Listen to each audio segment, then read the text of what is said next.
Okay. Hello, Alan. Good morning, How? Kel. How are you this morning? I'm good. How are you? Very well, thank you. Yeah, I think looks like you're in the lockdown like many four drivers. Yes. Yeah, I have a beautifully clean four-wheel drive and really know where to take it. Yeah. No, it shouldn't be too long. I think as long as everybody doing the right things, hopefully in a few weeks' time we can get out there and do what we do best. I know what we love doing, what we all love doing. All right. So, yeah. So, Alan, thank you so much today. Yeah. So, I think this is probably something that we have never done it before. If not because of lockdown, we probably wouldn't be have this interview or this video call today. Yeah. So today, I just want to like quickly let you to introduce yourself. A lot of people know about you as Big Pig. But yeah, a lot of people probably want to know where Big Pig come from. Probably tell us a little bit about how you get into four-wheel driving, when you get started, what four-wheel drive you had in the past.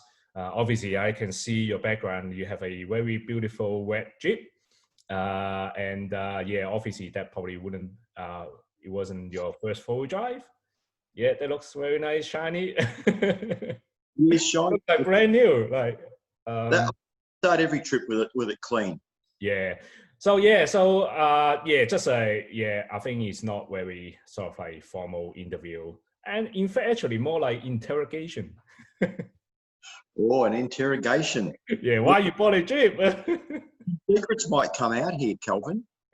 Yeah. So yeah, and then yeah, hopefully yeah, after probably after all these questions, and then if you could show us your Jeep outside and inside. I mean, what accessory you had, and yeah, just tell us, have a walkthrough of your Jeep, and that'll be great. I can do that. You know, I love talking about my Jeeps. Yeah, awesome, mate. Hey, so maybe first off, maybe just tell us, I mean, how you get into four-wheel driving, and yeah, when did you start four-wheel driving? Well, I'm going to have to go back about 30 odd years. Yeah. So I wasn't in it from when I first got my license. When I was 18, 19, I was into V8s and drag racing and all that sort of stuff. And Legally, right? let's just say it was drag racing. Okay, yeah. I'm now going back over 40 years. Things were a little bit easier back then. Yeah, right. It wasn't until I was about late 20s, just into 30s, that I got my first four-wheel drive. And that was when I was living in Queensland. Mm.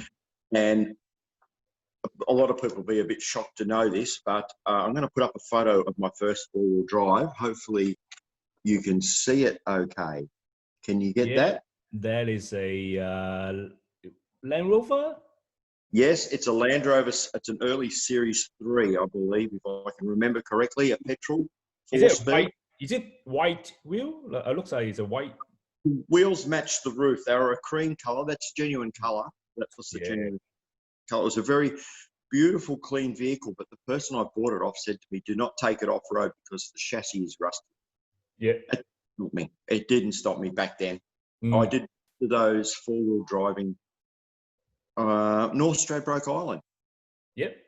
And up around the hinterland. I lived down at Beenleigh, just north of the Gold Coast, halfway between the Gold Coast and Brisbane. Yep. And I had a lot of fun in it. And I started to learn. I started to make lots of mistakes. Yeah, right. Yeah. So that's basically where it got started for me. Did you have any modification on that Land Rover? No modifications at all. It had little skinny 16-inch tires, wheels. No modifications. It had a bar on the front, a steel bar. Yeah. And that was it. I drove it to work and back every day. Nah, that's good. Yeah, it was good. I enjoyed it, and it's a good life up there. I towed my boat to the beach. Yeah. So and what happened at the end? Did you sell the Land Rover or? I did sell it because we moved back from Queensland to Melbourne. Yeah, right. That wasn't suitable for a super long trip, so I did sell it. Yeah. And moved to Melbourne, and And this was back in my first marriage. Um, and I got out of four-wheel driving for a while. Yeah, right. So my next four-wheel drive was a 74 40 series Land Cruiser. Good choice. Yeah, that was a lot more capable than the Land Rover. It also was pretty much standard. I'm going to put up a couple of photos here. Is that coming through okay? Yeah. How many seat? Like it's got the seat on the side. Is it like at the back? The side, yes. Yep. But this is up at Yarra Valley. Are they coming through all right? These are old photos. Let's remember. Yeah, that's okay. Yeah, I can put that up on the final review. That got me interested a bit in four-wheel driving. But once again, I had no friends who were four-wheel drivers, and I had to go on my own. I had a big, long rope in the back, no winch. I could tell some stories, but we haven't got all day about it. Yeah, let's wait until the campfire, yeah, after the lockdown, yeah. And for that vehicle, I did have a Triton Ute, an early model Triton Ute for a while, and that too was stock, but I never really did much four-wheel driving in it. And then I also, in the 90s, I had a Bravo dual cab with twin Detroit lockers. It was pretty much stock, had off-road tyres, but that was a company supplied vehicle, believe it or not. And that, once again, I still didn't have many friends with four-wheel drives, and I was traveling out to the Yarra Valley on my own. Wish you had a four-wheel drive trip back then. Trip back then, absolutely. But each time I went out, I learned a little bit more about the vehicle and driving, etc. And that's how I actually had Jack, my son, in the passenger seat. He was probably 2 years old in the baby seat. Took him out. Moving on from that vehicle, it went to the Rodeo dual cab around about 2008, which really started things for me. Yeah, nice. That's it. So that's Isuzu, is it? Well, the thing is, I'm a Ford person, not a Holden person, and we didn't want a Holden, so the vehicle is actually an Isuzu. Yeah. With Isuzu on it. Yeah, right. During the time I owned that vehicle, I owned it for 2 years. Yeah. A lot of money, put a lot of money into it. I met up with a guy named Warren Bradford, who owned Trail Track and Outback. It's a company that some people will remember up in Ferntree Gully. He put a suspension kit in it for me. And he said, would like to come out with him and a few of his friends. And this is where it started, me learning proper techniques, proper ways to reach, doing things the right way, picking lines. And each time I went out with Warren or Wazza and his group, I learned something. Yeah, that's good. Yeah. Gradually over time, I learned quite a bit because I am an old bastard, So you have never joined any four-wheel drive club or attend any four-wheel drive training, right? Yeah. No formal training and no four-wheel club. The clubs I was in was when I was much younger. It was a drag racing club and a street machine club. Yeah. No four-wheel driving clubs. Yeah. And then came the white Maverick, which was it's a top vehicle. It really is. I'll just quickly put up a photo of it. Finally, you get to pick the right car after many years. Go through life, and this is what happened. That's beautiful. That's beautiful. I like that color match. And I'll get to this story a little bit later. Did you turn your picture correctly, right? What's that? Oh, that's not good. Yeah. This shouldn't happen. It's the driver, not the car. What track was it? The truck track you roll your car. Right? Fulton's Creek. Fulton's Creek. Yeah, I think a lot of audience probably have driven that track. I think that was probably one of the very steep sessions after you came out from the creek. Was it right? It was a steep climb after. Yeah. I think it was after crossing one of the creeks. Yeah. But what happened was when I had the Rodeo, that was my work vehicle and my off-road vehicle. Mm. And I broke the front end in it. I broke a CV, steering, and my rack, broke the rack. And I decided that you can't have a work vehicle and a play vehicle together. You have to have separate vehicles. Yeah. That's when I sold the Rodeo. I bought the Maverick and I bought a ute for work. Yeah. And I have a good friend, Bryce Godfrey, would understand a work vehicle and an off-road vehicle should be separate. Yeah. That's the story of the white, and you might have seen that was the start of Big Pig.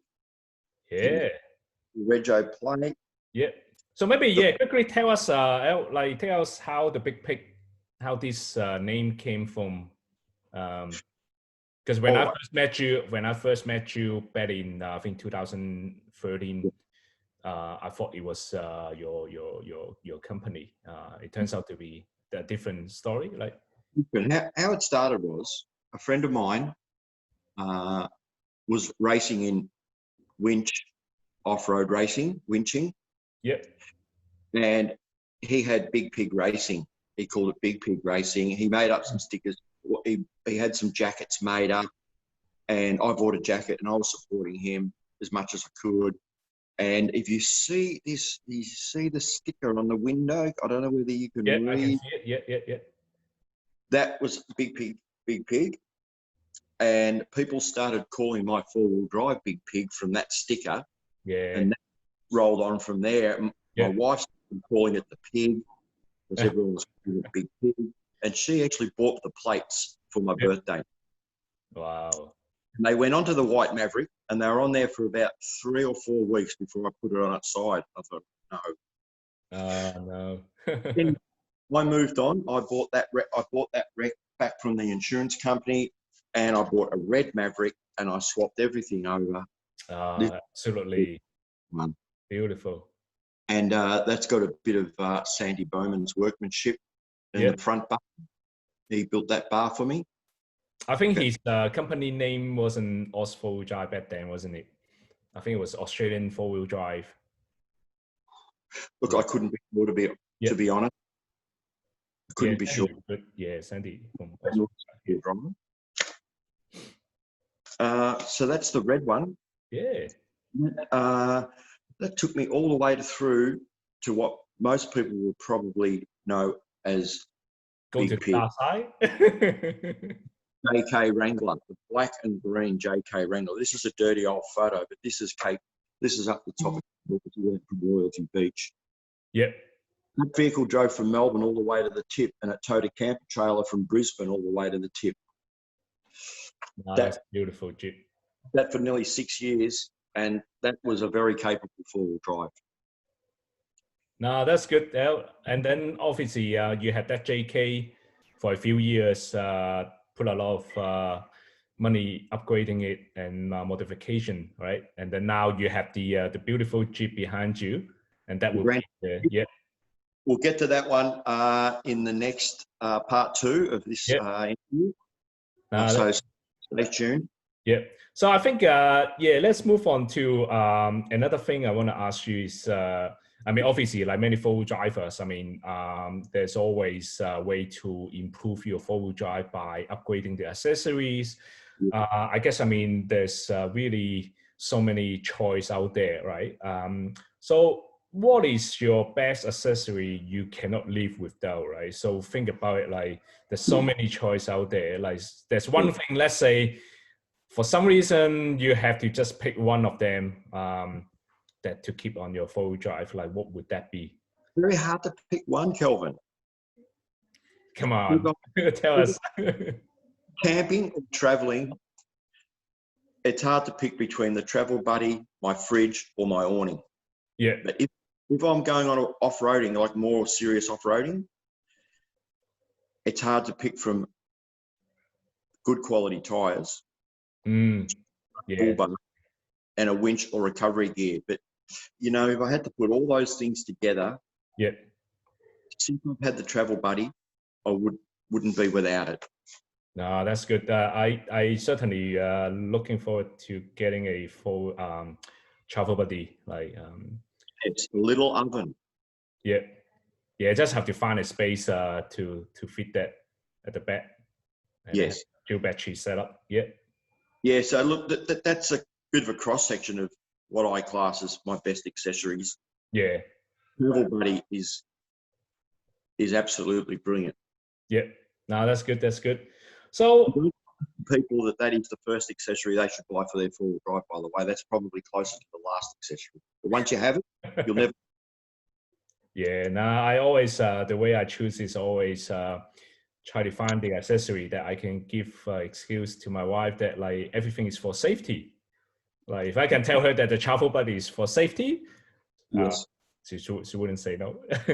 So it's a good tip for many four driver out there. Like if yeah, so want to get into four driving, buy all the accessories, just tell your partner they are all for our safety. Like they wouldn't say no. Well, if you get stuck out there four-wheel driving and you're in a bit of a situation where you need a help, Yeah. if you get a tray of hot homemade sausage rolls and pass them around to the officer, they're all going to come and help you. That's yeah, safety. they're more important than go in the bush, right? Yeah. Yeah, that's good.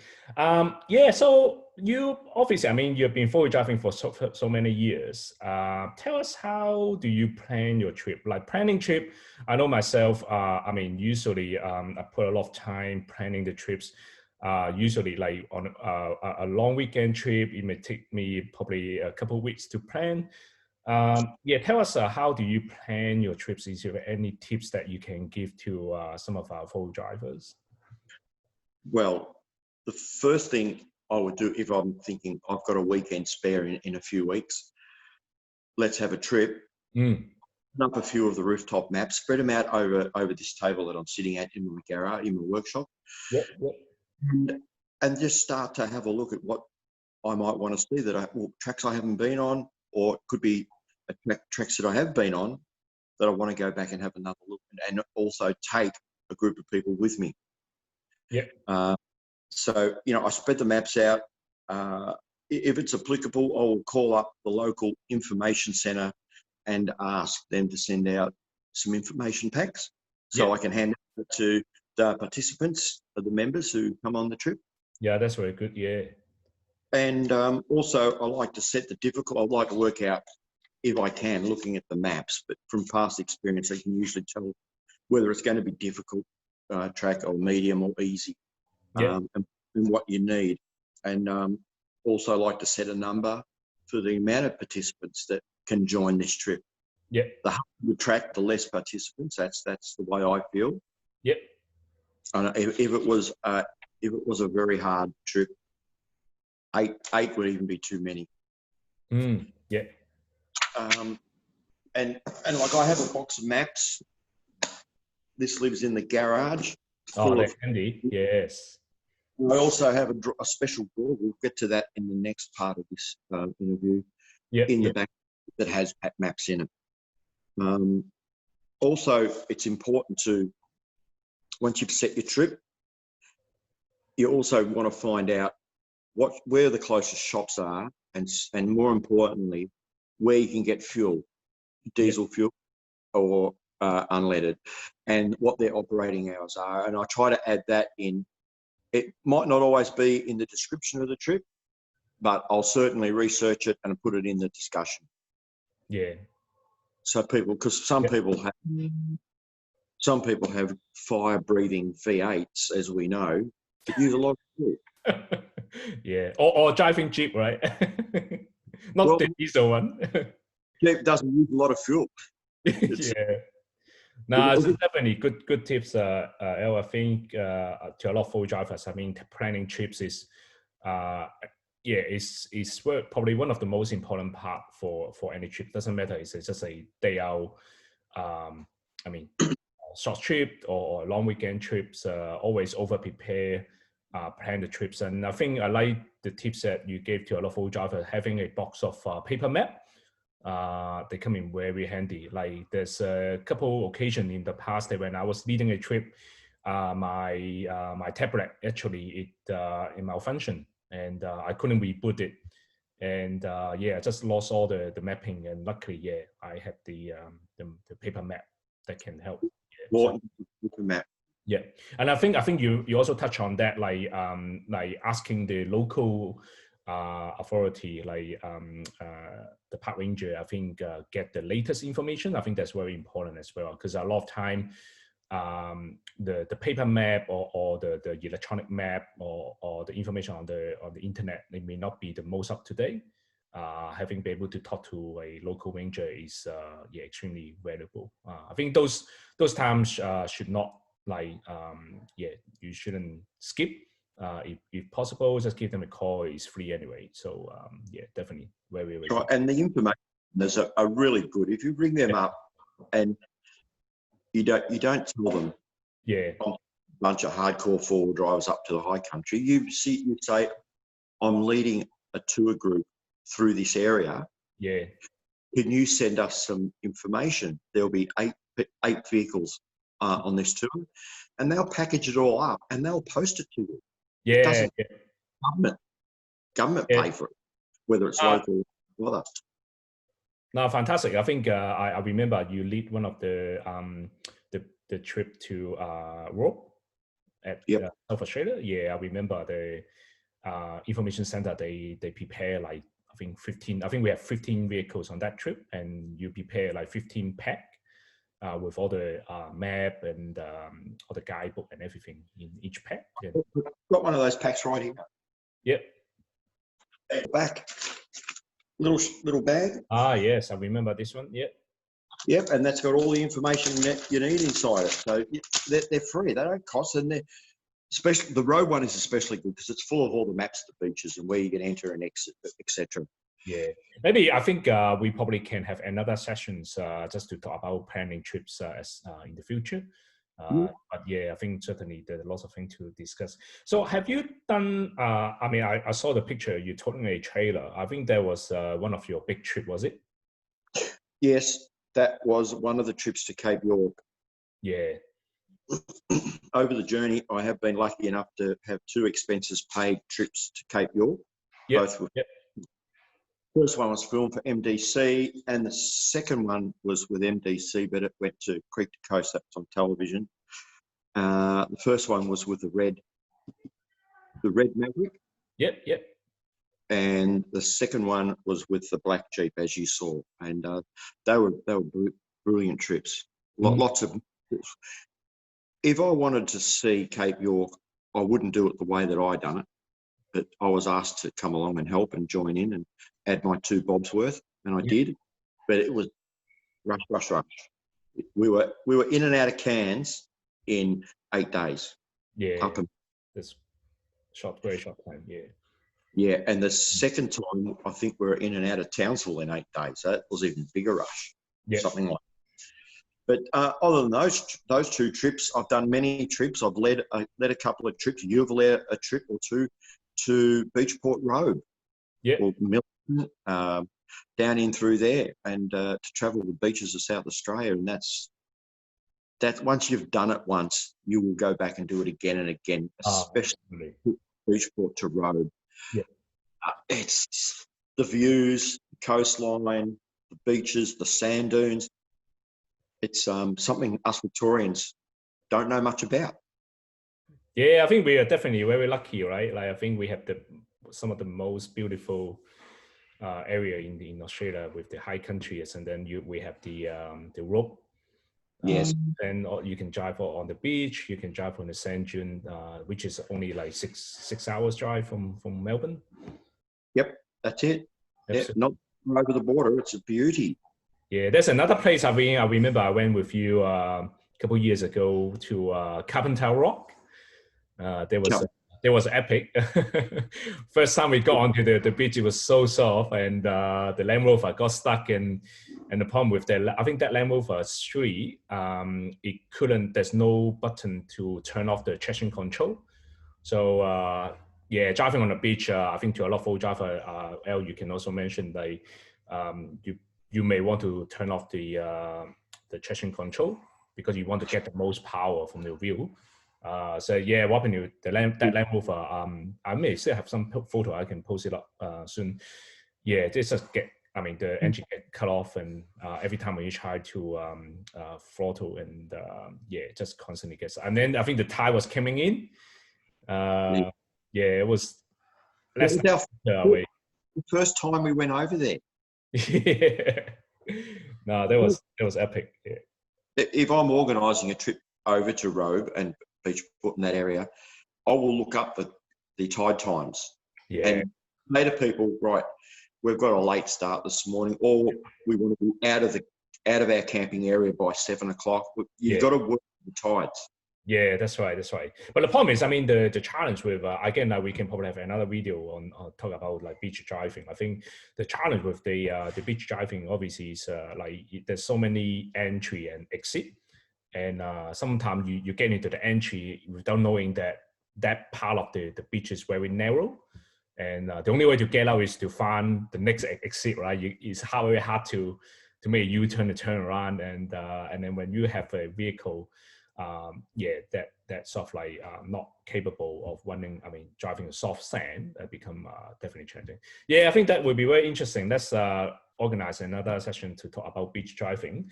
So the next question I want to ask you is, yes, I mean, there's always never ending trying to upgrade your vehicle. But tell us, I mean, what would be your next potential upgrade or your purchase for your car or just for camping trip?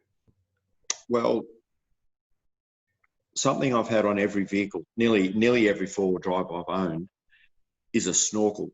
And at this stage, I haven't got a snorkel on the Grand Cherokee. Yeah, yeah.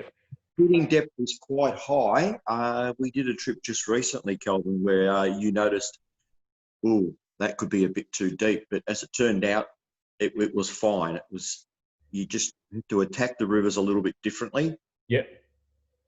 When you got a snorkel, you want to see water come up over the bonnet. It's spectacular and everyone's filming it. But for me, at the moment, I just take it easy and I make sure the water doesn't come up over my headlight. No, that's a good upgrade. I think the best investment, I would say. Yeah. Yeah, snorkel, and there's a few on the market, and I just make sure that I get the right one, that it's fit for purpose and it's a good quality. Yeah, yeah. And people have used them and they're proven. Yeah, I think you're right, El. I think Snorkel is probably one of the best investment I will recommend for myself. Sure. So I think not only the Snorkel, you should choose the best, probably the reputable brand, but also the fitment. I mean, you need to find a workshop or someone who had fit the similar vehicle or Snorkel in the past, make sure that like all the joints are sealed. I remember when I first got my Snorkel fitted and had a turbo fitted. And yeah, went to Wombat State Park, and yeah, as you know, I mean, a lot of folks have been to Wombat State Park. Some of the pothole is just like above your bonnet, and that what happened to me is yeah, I dropped into one of the pothole, and back then I had yeah, fairly high lift, and yeah, the water level gone over the bonnet, and water got inside the airbox and the snorkel. So yeah, I think very important to have a good snorkel. Yeah, absolutely important to have a good snorkel. Yeah, I think money. They're not cheap. You know, it's going to be probably $1,000 by the time I buy it and get it fitted. I'm not cutting holes in my Jeep. I'll let do it. Yeah, absolutely. I think a lot of accessory is something that like you want to do it once and do it right. It's not something that you want to like take it off and do it again. Like not like suspension, right? Like you have to make sure that they're absolutely perfect. And yeah, so I think that will be probably the best accessory. Now that's good, El. The forum, our four drive trip, get onto the forum and ask some questions about the products you're interested in and find out what the other members have to say. Yeah, and I think going back to what you said before, the last trip we did, I think it was just before our second lockdown. It was a fairly good epic trip, and yeah, I think we went to Mount Sarah, and yeah, I think we can probably have another video to talk about that trip. But anyway, I think that trip was great. I think we had Bryce from Ben's out. And yeah, so I will put the link. So he's one of our ambassador, and he also very, very experienced in the four-wheel driving, especially he live in the Ben's Argo area. Yeah, so yeah, he's now, if you look at his channel, has a lot of video that he put up. Make sure that you subscribe to his channel as well. And luckily, I think I sort of like let him lead that trip, and because he was very experienced in that area, he know which river crossing are durable and how deep and how fast they are. And I remember before you cross that that very fast flowing river, just before Mount Sarah, I think he did a test crossing. And we all saw how deep the water was, yeah. And luckily he did that. Otherwise, yeah, we will probably a bit cautious of how we're gonna cross that river without a snorkel. Yeah. Yeah. Well, we crossed all the crossings on the Crooked River. Crooked River. We were up higher than I'd ever seen, but yeah. Ties that river, that last river near Mount Sarah. Yeah, absolutely right. Okay, so now, what I want to ask you is, so what is your, I guess it's very open-end questions, like what is your, I guess best advice or suggestion to a new four-wheel driver? Like what I mean by new is that like you probably have just bought a brand new four-wheel drive, you put a probably suspension lift, winch, you haven't done much trips yet, and yeah, fairly just like sort of like learning how your vehicle handle and all the four-wheel driving technique. Yeah, so tell us out, like what is your best advice, suggestions you can make? What I would suggest, and this isn't, like you said, it's an open-ended question. It's different for everybody, but try to head out with people with more experience than yourself, because every time you go out with someone who's been there and done that and has more years of experience, you'll learn something off them every time. Yeah. And also, your first four-wheel drive, it doesn't have to be kitted out to the max, because what you're going to end up with is a four-wheel drive that's more capable than you are, and you'll end up possibly getting into trouble. So just keep your four-wheel drive fairly simple. You can have all-terrain tyres. You don't need lockers. Try not to have lockers as long as possible, because that will make you a better four-wheel driver, trust me. And Kelvin will be testament to how that black Big Pig JK Wrangler went over the with no lockers and 33-inch tyres. It's you don't need them. It makes you a better four-wheel driver. Look, joining a club is a good thing as well. Yeah. They will have training, and they will put you through the ropes, and they will teach you the correct way. Yeah. You could also, what is very advisable is to join something like fourwheeldrivetrip.com, where we have over 5,000 members, and there are trips up all the time with experienced people that you could join. Join a beginner's trip, join a medium trip. I know most of the trips that I lead, I deliberately try and have a recovery of some sort in every trip. That way you get to see people operating the winch the correct way to do it, putting the dampener over it, keeping people clear, and just how to go about it. And you learn a bit. And I'm still learning. I go away with people who know a lot more than me, and I still learn. But that's what I would recommend. Do it slowly. Yeah, that's good advice, El. I think I definitely agree to what you said. Like I think joining fourwheeldrivetrip.com, obviously, I mean the whole idea was to connect four-wheel drivers to go on trip together. Not only you get to meet other like-minded four-wheel driver, I mean you get to meet a lot of experienced four-wheel driver. On four-wheel drive trip, I mean, I guess, I mean, if the audience who have never joined four-wheel drive trip, something that you can find out is like you can tell how experienced the four-wheel driver by looking at their profile. You can see how many trips they've done. You can see the rating and feedback, like similar to how eBay does it. You can see how many trips they've joined as well. So it's a very transparent way to see how experienced a trip leader is. And obviously you can see other participants, I mean, who are coming to the same trip, like what vehicle they have, what suspension they have as well. So I think that's certainly, I think the whole idea of full drive trip, like helping connecting full driver to go on full drive trip in a much safer and better way. I mean, a lot of I think Elle, I think I know you done quite a few solo trip. Like it's great. At the same time, yeah, if you're going to in the middle of nowhere, in the middle of high country, you have no reception. Yeah, certainly it'll be good to go with at least one or two more cars. In case your vehicle break down, you can still can have help. Especially like with the modern vehicle, like I think one of my travel Ryan who won AutoFix, like he has a just start his new business selling the OBD2 device. I think it's a great device because I think I've seen many full drive who went into a limbo.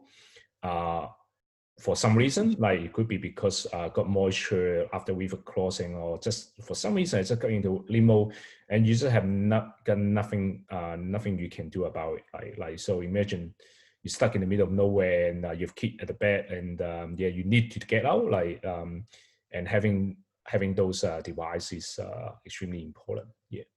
And finally, I think you mentioned now is good. You say that like I think joining a full drive club is also very good.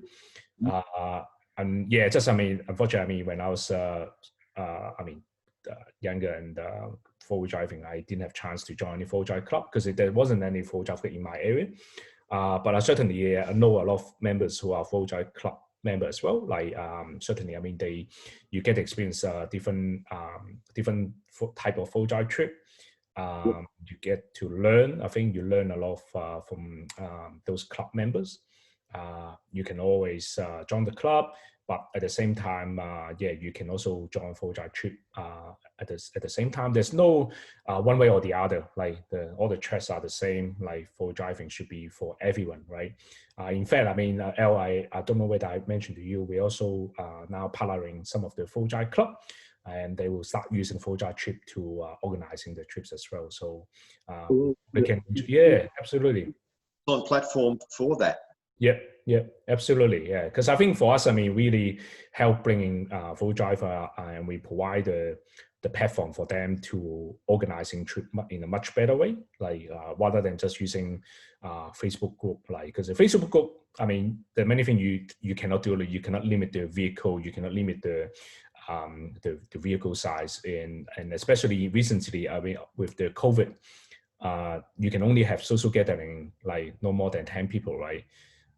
And with full drive trip, we can keep track on how many people are coming, not only your vehicle. As soon as you hit the limit, it doesn't allow anyone to join. Just make it very, very good. Yeah. So yeah, excellent. Now I think really great to have a really good chat with you. So what we're gonna do is we go on to the next sessions, which is probably the most exciting part of the interrogation, which is to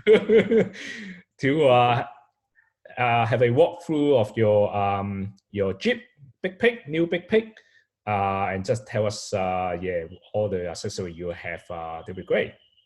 Well, before we go, I'm just going to do a walk around of my garage. This is where Big Pig lives, and my work just to show you what I want to. This is where I come and do my isolation projects.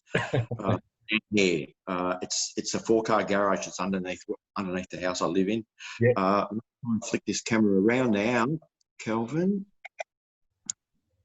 Yeah, I can see your table. Yeah. Okay. I'm just going to walk with this. That's the table I wheeled out from my workshop. Interrogation. And this is just a quick spin around of the workshop. Very tidy. Oh, yeah, pretty tidy. Most of the television and DVD are essential. My version of a travel buddy, toaster oven. Yep. And up on these big shelves is my camping gear. That's all my camping gear that I take away with me. Nice. Also, if I have some neighbours that aren't behaving themselves, I've got a little bath for them here. Bit of hydrochloric acid, keep people organised. There's a blood. You need to adjust your clock. Yeah. That's full clock showing. It's what? The clock.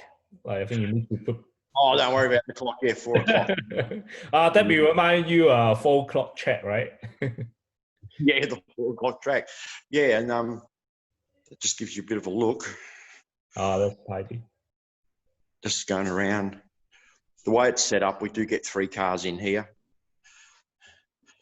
Nice, man. My latest charger that I bought, fantastic. Bought that from Auto Elect, also one of our partners. Yeah, nice. And you got a sink and a washing machine for washing my dirty stuff, including my any snatch straps or winch extensions or anything, or winch ropes that get dirtied up. That's about my workshop.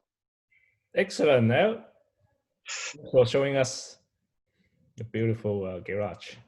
Oh, I suppose this could be for adults only. This is my storage. You know what's in here, don't you, Kelvin? Storage under the stairs, and just a little gallery. Like spin around. Spin around. No, not this side. The other side. The other side. Yeah. This side. This side better. Yeah. All right. Anyway, that's about it. Look, we should finish this one up. All right, excellent. And yeah, let's go get your car out of the garage and yeah, show us your Jeep. All right, give me 5 or 10 minutes, and I'll get that set up, and we'll go again. Yeah, awesome. Or I'll just press stop video. Yep.